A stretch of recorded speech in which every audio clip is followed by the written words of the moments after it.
오늘 아시아 통틀어서 한국 중심만 개박살 났습니다. 이유는 크게 네 가지로 볼 수 있는데 보통은 한 세 가지를 안 넘는데 오늘 같은 날은 정말 핑계가 있는 무덤이 만들어진 날이어가지고 죽을 사자 4개에 이르렀습니다. 가장 큰 이유는 바로 존리 때문인데 이거는 좀 이따 전해드리고 일단 서열순으로 가겠습니다.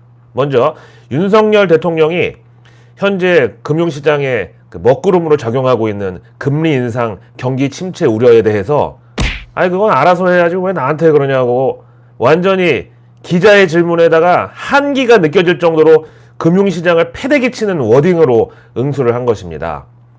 연준이 기준금리를 올리고 전 세계적 경기 침체가 우려되는데 우리 정부는 어떤 대책을 고민하고 있는가라는 기자의 질문에 그동안 통화량이 많이 풀린 데다가 고물가를 잡겠다고 전 세계적으로 고금리 정책을 쓰고 있는 마당에 이렇게 생긴 문제들이기 때문에 근본적으로 대처할 방도는 없어요 라고 밝혔습니다. 원래 대선 레이스 때부터 윤석열 당시 그 후보는 이 동학개미 운동이라든가 아니면 뭐 주식 투자 개인들이 많이 하는 거에 대해서 좀 부정적인 뉘앙스로 얘기를 했었죠. 뭐 코로나로 유동성이 시장에 많이 풀려가지고 그걸로 자기들끼리 뭐 잔치를 벌이든지 뭐를 하든지 그거는 당신들 마음인데 나중에 유동성 싹 말라버릴 때는 그때도 당신들이 알아서 해라. 그런 스탠스로 일관을 해왔습니다. 진짜 동학개미 운동을 외국인 투자자들은 네덜란드 튤립 버블 이후 최악의 투자 포퓰리즘이라고 그렇게 얘기했던 것도 일맥상통하는 입장인데 지금은 대통령이 되셔가지고 조금 달리 말할 줄을 알았고 또 사람들이 기대를 했는데 이렇게 정말 차갑게 나올 줄을 몰랐다는 반응입니다. 여기다가 오늘 이창용 한국은행장은 우리도 당장 7월에 빅스텝을 준비한다고 한국은행 금통위가 우리 금리 인상 폭을 미국과 정확하게 보조를 맞추지는 못하더라도 한 방에 0.5%포인트 그러니까 평소 2배까지 끌어올리는 방안을 준비하고 있다고 밝힌 것도 오늘 시장의 센티먼트를 냉각시켰습니다. 주말 미국에서 연준 통으로 꼽히는 월스트리트 저널 기자가 연준이 지금 테일러 준칙을 빡세게 적용해서 인플레이션을 잡기 위해서는 물가 상승폭보다 더 큰 기준금리를 설정할 것으로 고려하고 있다고. 그럼 지금 미국 인플레이션이 6%대니까 금리를 최대 7%까지 올리는 방안도 고려 대상이라고 정말 폭탄 같은 소리가 전해진 마당에 한국은행 입장에서는 그냥 모른 척할 수는 없었을 것이고 한미 금리 차가 당연히 뭐 발생할 수밖에 없는 상황에서 미국이 우리보다 금리가 더 높아지면 당연히 외국인들의 투자 규모는 한국에서 줄어들 수밖에 없는 거고 앞에 동학개미 운동 얘기했지만 이런 타이틀 자체를 갖다 붙인 인간들이 진짜로 악질적인 게 당시 코로나 팬데믹 터지면서 전 세계에서 연준이 제일 먼저 제로금리 선언하면서 글로벌 리 유동성이 뭐 많이 풀렸다고는 하지만 대한민국 증시에서는 그 코로나 원년이었던 2020년부터 작년 2021년 그리고 2022년 현재까지 외국인 투자자들은 단 한 번도 순매수를 한 적이 없었어요. 돈이 계속 빠져나갔다고. 그 물량을 개인들, 주린이들, 동학개미들이 다 받아먹고 지금 배 터지게 생겼잖아요. 이 표에 보시면 알겠지만 같은 아시아권 베트남, 필리핀, 인도, 말레이시아 이런 나라들도 우리처럼 외국인들이 3년 연속으로 돈을 빼가지는 않았어요. 3년 연속 외국인 자금 유출은 우리하고 대만뿐인데 규모는 우리가 더 크고요. 또 특히 전 세계적으로 증시가 호황이었던 작년 2021년의 경우 한국 증시에서 외국인 자금 유출 규모가 229억 5천만 달러로 전체 아시아권에서 빠져나간 외국인 자금 367억 달러의 거의 70%를 차지하고 있어요. 그럼 이렇게 외국인들도 이 정도면 너무 과열이다. 너무 많이 올랐다. 그래서 한국 증시에서 주식 다 팔고 그러니까 작년 코스피 3,300대 좋다고 차익 실현해가지고 주식 다 내다바이 치고 떠났는데 그걸 좋다고 개인들한테는 더 사라고 올라도 사고 떨어져도 무조건 사라고 개인들한테 부추겼던 그 인간들이 바로 동학개미 운동 일으킨 그거 이름 갖다 붙인 장본인들이야. 이제는 책임질 때가 왔습니다. 중매를 잘못 써면은 뺨 석대라는데 이건 뺨따구로 끝날 일이 아니에요. 제가 절대로 가만두지 않을 겁니다. 일제시대 때도 정작 일본 놈들보다 더 악질적인 게 친일파 놈들.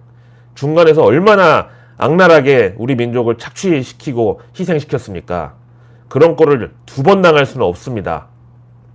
자, 오늘 한국 증시만 유독 하락했던 심지어 중국은 거의 보합, 홍콩은 상승 마감까지 했는데 K 증시만 이렇게 죽도록 매를 맞고 완전히 시퍼렇게 멍들어가지고 뻗어버린 이유, 또 하나는 이복현 금감원장이 기자회견에서 이번 존리 사건 어떻게 처리할 거냐는 그 질문에 대해서 메리츠 자산운용 수시검사 실시했고 지금 조사된 내용들을 토대로 살펴보겠다고 직접적으로 언급을 했습니다.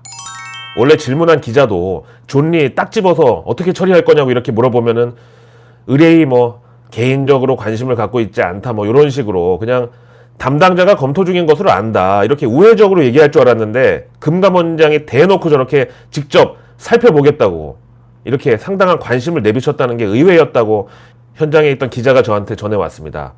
이제 이걸 보고서 다른 운용사 증권사들도 당연히 이제 전 정권의 옵티머스 라임 사태 만약에 이번 금감원장한테 비슷한 건 걸리면은 진짜 이제는 뼈도 못 추리겠구나 당연히 위축될 수밖에 없었죠. 정말 존리가 우리 한국 증시에다가 거대하게 진짜 큰 거를 싸질러 놨어.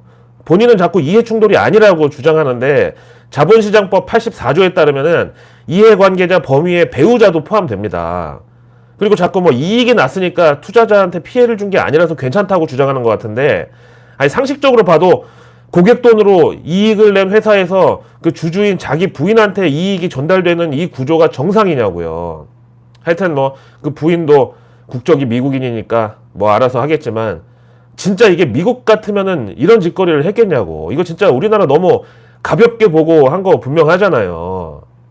아무튼 거기다가 또 이복현 금감원장이 은행들이 예대마진으로 앉아서 돈놀이 하는 꼴을 내가 못 보겠다. 직접 나서서 이거 뭐 한마디로 뭐 관치금융이라고 할 수도 있는데 하여튼 서민들의 생계가 달려있는 시중은행들의 대출금리 그리고 예대마진 차이를 좀 점검해 볼 생각이다. 은행이 지나치게 이익 추구한다는 비판이 있고 금리 상정에 있어서 합리적이고 투명한 기준에 따라야 된다. 그러니까 우리한테 다 공개하고 점검 받으라고 해서 역시 은행업종, 대출시장 이쪽도 안 그래도 이복현 원장 캐릭터 자체가 뭐 여의도 저승사자 이런 이미지인데 자본시장 가운데서 은행도 직접 손을 보겠다고 팔을 걷어붙이고 저렇게 나서니까 조심해야 되겠다. 이런 센티먼트가 형성됐죠. 거기다가 아예 거부할 수 없는 그 수사를 썼어요. 이거는 시장 개입이 아니라 국민 정서를 감안하는 거다. 그리고 단기 이익 추구보다 은행은 결국 국민과 함께 가야 되지 않겠느냐. 거기다가 또 니들이 할 말이 없는 게 최근에 횡령사고 그런 금융사고 있었지 않냐. 내부 통제 개선 방안 내가 직접 강구할 것이고 너네들도 금융사고에 더욱 경각심을 가져야 될 거다. 이렇게 지적을 했습니다. 이거 어제 내일뉴스 미리 보기에서 다 얘기했잖아. 오늘 이복현 금감원장이 시중은행장들하고 간담회가 있는데 예대마진 관련해가지고 좋은 얘기 안 나올 것 같다고.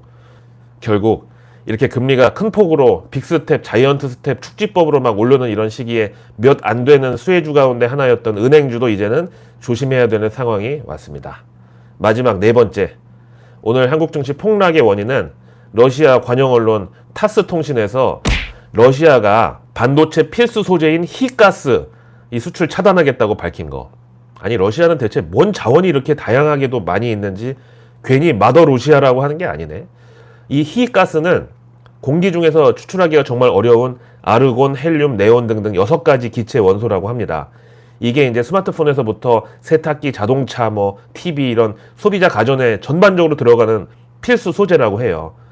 러시아랑 우크라이나가 이 히가스 제 이름 김희욱 중간에 히자랑 똑같은 그 표기인데 이 히가스 전 세계 공급량의 30%를 얘네가 잡고 있는데 이걸 수출 제한 걸겠다고 한 겁니다.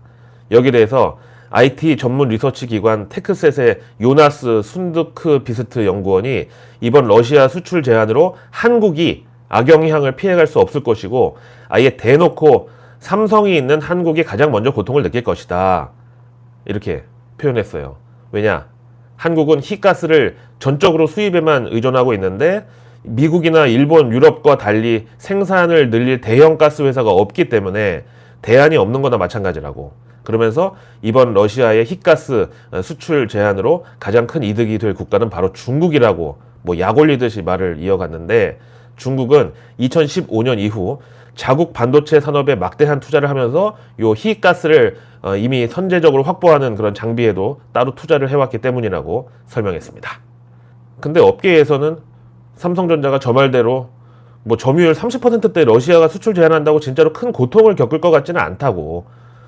이걸로 지금 뭐 삼성전자 주가도 6만 원 깨졌는데 여기서 2%나 더 빠질 뉴스는 아닌 것 같다. 이런 게 업계 반응이고, 이제 대신에 이재용 부회장이 유럽 출장길에서 뭔가 거대한 제대로 된 M&A 딜을 성사시켜가지고 곧바로 성과를 손에 들고 귀국할 걸로 기대했었는데 사실상 이제 빈손으로 돌아오면서 투자자들이 여기에 대해서 조금 실망한 것 같고, 뉴스에 뜬 인텔이 1분기 CPU 출하량 감소, 요거는 뭐 예상을 못했던 건 아니지만 서버용 신규 CPU 출시 지연 가능성이 사실상 더 큰 악재라고 하네요.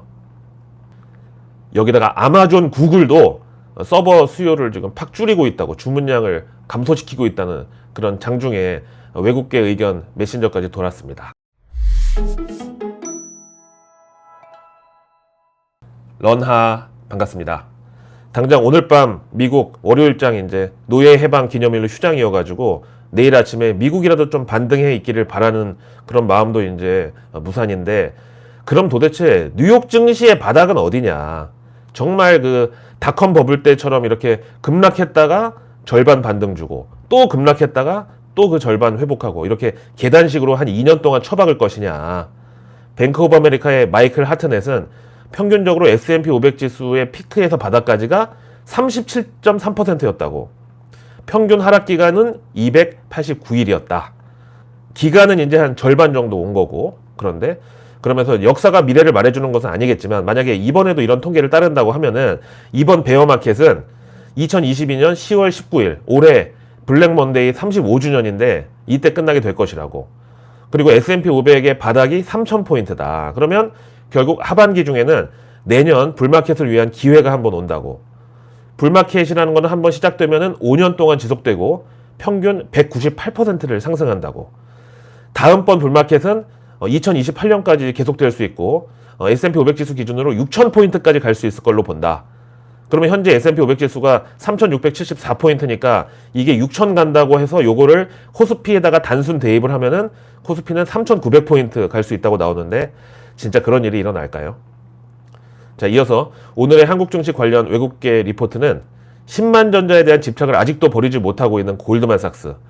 이 골드만삭스는 아시아 정유사들에 대한 전망 보고서에서 아시아 에너지주들이 올해 약 20% 상승을 했고, 업스트림 석유 및 정제 커버리지 종목들에 대한 그 중간 목표 가격대의 상승이 지속될 걸로 보고 있다. 여기서 업스트림이 뭐냐면은 원유를 뽑아 올리는 생산 부분을 업스트림이라고 하고, 요거를 정제해서 파는 단계를 다운스트림, 그리고 요 중간에 가공 단계를 의미하는 미드스트림도 있습니다. 하여튼 우리 골드만삭스 원자재 팀은 브렌트유 가격이 올해 하반기 배럴당 평균 135달러 가고 내년에도 125달러 정도를 예상하고 있다. 그래서 뭐 150달러 극단의 시나리오는 예상하지 않고 있다. 근데 아시아 정유주 주가는 아직도 브렌트유 55달러에서 83달러 정도 수준으로 주가가 프라이스드 인, 가격 책정이 돼 있어서 이제 저평가 메리트가 있다고 본다고. 그리고 다운스트림에서는 아시아 정유사들의 타이트한 수급 속에서 유리한 비용 곡선으로 정제 마진이 기록적인 수준에 이르렀다. 그래서 2022년 올해 내내 정상 마진을 상회할 걸로 보고 있기 때문에 컨센서스보다 상당한 업사이드 포텐셜, 상승 잠재력이 있을 것으로 보고 마진 추정치를 우리가 올려잡겠다. 그래서 컨빅션 바이, 즉 매수 확신 종목으로는 페트로차이나하고 ONGC, 요거는 인도 석유가스공사고, 그 다음에 릴라이언스, 그리고 우리 LG화학을 꼽았습니다. 그러면서 목표가로는 LG화학 76만원. 그 다음에 이제 컨빅션 매수까지는 아니지만 매수 의견, 그냥 매수로는 금호석유, 목표가 20만원. 다음 한화솔루션, 이거는 투자 의견 중립에다가 목표가 43,000원 잡았고, 그 다음에 투자 의견 매도 종목은 롯데케미칼, 목표가 18만원으로 제시했습니다. 그 다음 은행주와 함께 금리 인상 시기에 또 하나의 수혜주로 알려진 보험주, 여기에 대해서는 JP모간에서 K보험사 분석 보고서를 냈는데, 우리는 삼성그룹 보험사, 뭐 삼성화재하고 삼성생명 두 개죠. 이거를 선호하는데 이유는 크게 두 가지로, 첫째, 그들이 강력한 자본이 주주 수익률을 지원할 수 있다. 두 번째는 IFRS 17로 인해서 2023년 내년에 컨센서스 상향 수정이 있을 가능성이 높다. 그러면서 삼성화재의 이익은 최소 30에서 40%까지 상승할 수 있다고 보고, 삼성생명은 30% 정도 상승할 수 있을 것으로 본다. 그 다음에 코리안 리는 올해 PE가 4배, 배당 수익률 8%로 거래 중이라고 합니다. 그래서 삼성생명에 대해서는 투자 의견 오버웨이트, 비중 확대에다가 목표가 8만 원. 반면에 한화생명은 투자 의견 비중 축소, 언더웨이트에다가 목표가 2,000원. 동양생명은 중립 의견에다가 목표가 5,600원. 삼성화재는 역시 비중 확대 의견으로 35만 원. 현대해상은 마찬가지로 비중 확대 의견에다가 목표가 39,000원. DB손해보험도 역시 비중 확대에다가 목표가 81,000원. 코리안리 역시 비중 확대에다가 13,000원 목표가 제시했습니다. 그래서 내일 뉴스는 내일 보면 너무 늦습니다. 구독과 알림 설정만으로 아직 나오지도 않은 오늘 뉴스도 아닌 내일의 뉴스를 매일 저녁 여러분들의 안방으로 제가 직접 배달 갑니다. 상위 1% 투자자들 그리고 정보 취급자들은 절대로 장중에 뉴스 속보나 실시간 뉴스 따위에 도파민을 지배당하지 않습니다. 그들은 내일 나올 뉴스 정도는 오늘 저녁에 미리 다 파악하고 다음날 아침 금융시장에 나갑니다. 이 사람들하고 달리기를 하는데 적어도 우리가 출발선상은 같아야 되지 않나. 중간에 뭐 그 1% 사람들이 장비빨로 뭐 스파이크 좋은 거 신고 혹은 영양 상태가 훌륭해서 치고 나가는 것까지는 뭐 자본주의에서 어쩔 수 없다고 쳐도 그래도 출발은 같이 해야 이게 페어한 게임이 되지 않냐. 이게 바로 내일 뉴스 미리 보기의 구성 취지인 정보 민주화 되겠습니다. 저를 믿고 따라오시면 됩니다. 내일은 6월 21일 화요일 되겠습니다. 먼저 내일 누리호가 드디어 2차 발사 예정인데 원래 그 15일 날 발사 예정이었다가 연기된 건데 이번에 이제 또 연기될 가능성이 있다고 조심스럽게 좀 후문이 들려오고 있는데 연기는 괜찮습니다. 확실하게 해가지고 궤도 진입 성공하면 되죠 뭐. 자, 내일 정부에서는 물가 안정 목표 운영 상황 점검 회의가 있습니다. 요거 이제 인플레이션 관련주들도 증시에서 보시고 그 다음에 내일 현 정부 제1차 부동산 관계 장관 회의 열립니다. 그리고 내일 임대차 보완 대책 및 분양가 상한제 개편 방안이 정부에서 발표되는데 정부가 일명 전월세 대책하고 분상 개편 방안을 공개하는 거고 8월 이후에 계약 갱신 청구권 소진한 세입자의 임대료 부담을 덜어주기 위해서 저리의 전세 대출 등 정책자금 지원을 확대하고 또 전월세 물건이 이제 시장에 단기 공급될 수 있도록 주택담보대출 주택의 전입 요건 및 분양가 상한제 실거주 요건을 완화해주는 방안이 포함될 것으로 기대하고 있습니다. 또한 수도권의 민간 분양을 촉진하기 위해서 분양가 상한제에다가 정비사업 이주비 이자 등을 가산비로 반영하고 자재비 인상분을 공사비에 적기 반영할 수 있는 제도 개선 방안도 마련될 것이라고 합니다. 그 다음 내일 정부에서는 우리의 삶을 더 안전하고 편리하게 바꾸는 지능형 사물 인터넷 확산 추진 발표가 있을 예정입니다. 요거 이제 증시에 그대로 IoT, 사물 인터넷, 그리고 지능형이니까 AI, 인공지능, 요 테마 있죠. 내일 산업부는 원전 수출 전략 추진단 설치 및 운영에 관한 규정을 행정 예고 발표합니다. 요것도 이제 증시에 테마 있고, 그 다음에 환경부는 환경시설을 활용한 바이오, 물, 에너지 확대 로드맵을 내일 공개합니다. 요거 뉴스 플로우 타기 좋죠. 안 그래도 지금 가물어가지고 물 부족 뭐 얘기 나오는데, 그럼 이제 또 4대강, 수처리 이런 쪽. 자, 내일 문체부는 2022 K 뮤지컬 국제 마켓을 개최합니다. 요것은 이제 뭐 티켓하고 결제 관련주 쪽으로. 자, 내일 화요일 농식품부는 배추 수급 및 돼지고기 수입업체 현장 점검에 나서고 장소는 강원도라고 합니다. 내일 해수부는 올여름 전국 해변의 해양 쓰레기 줍기에 참여해 보세요 캠페인. 요것도 이제 뉴스플로우 타기 좋은데, 그러면 이제 덩달아서 폐플라스틱, 미세 플라스틱 처리 이런 쪽. 자, 내일 한국은행이 최근 에그플레이션 현황 및 시사점 자료를 공개합니다. 에그플레이션은 에그리컬처, 농산물 더하기 인플레이션 합친 거죠. 그 다음에 과기부는 엔지니어상 시상식을 내일 개최합니다. 이어서 내일 화요일 경제 일정은 6월 1일부터 20일까지 수출입 데이터가 공개되는데, 수출은 이제 작년부터 계속 사상 최대치를 찍어왔기 때문에 여기서 꺾인다고 하면 이제 오히려 그게 더 큰 악재고, 그 다음에 수입은 원자재 물가 때문에 또 걱정이죠. 자, 내일 2021년 하반기 지역별 고용조사 맞벌이 가구 및 1인 가구 고용 현황이 나옵니다. 그러면 이제 또 1인 가구, 혼밥 수혜주 이런 것들. 자, 내일 미국에서는 5월 기존주택 판매, 시카고 여는 국가활동지수가 공개됩니다.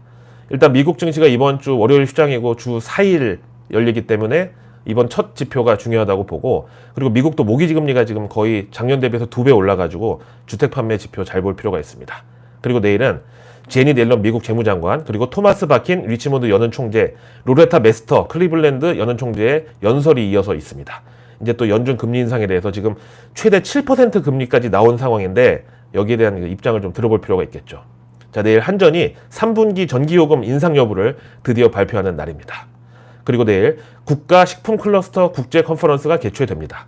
오늘 우리 증시에서 유일하게 상승 업종이 이제 사료 이쪽이었는데 식량, 비료, 사료, 종자, 씨앗까지. 내일 증시 일정은 코난 테크놀로지가 수요 예측에 들어갑니다. 이틀 일정으로. 지금 이런 증시 상황에서 수요 예측 들어가기 좀 쫄리겠는데 어쨌든 여기는 인공지능 기술을 이용한 검색 엔진, 요거 코난 서치, 그 다음에 소셜미디어 분석, 펄스K, 그 다음에 음성 텍스트 자동 생성, 코난 리스너, 이런 다양한 프로그램을 정부와 기관, 기업, 대학 등에 판매하고 있고, 이 코난 테크놀로지는 기술 측내의 상장이긴 한데 그래도 흑자 기업이고, SK 커뮤니케이션즈하고 항공우주가 사업 제휴 및 지분 투자를 한 것으로 알려져 있습니다. 그 다음에 내일 넥스트 칩이 역시 이틀 일정으로 공모 청약에 들어가는데, 넥스트 칩은 코스닥 상장사인 그 차량용 부품업체 NCN의 오토모티브 사업부가 물적 분할해가지고 만들어진 곳입니다. 자동차에서 다양한 목적으로 사용되는 카메라의 영상 촬영, 전송, 인식, 센싱까지 사용되는 반도체를 제작하고 역시 기술 측내로 상장합니다. 그리고 내일 삼성 스펙 6호 이틀 일정으로 공모 청약 들어가는데, 삼성 스펙 오늘 하나 작살난 거 있었는데, 그리고 내일 삼성전자 DX 부문 글로벌 전략회의가 열립니다. 이거는 23일까지, 목요일까지. DX 부문은 스마트폰 더하기 TV 더하기 생활 가전 합친 사업부고요. 자, 내일 미국에서는 보험 종합금융사 레나 코퍼레이션하고, 그 다음에 우리한테 리클라이너로 잘 알려진 레이지보이, 여기 실적 발표가 예정되어 있습니다. 자, 오늘 하루도 고생 많으셨고요. 저는 내일의 내일 뉴스를 또 들고 찾아뵙겠습니다. 고맙습니다.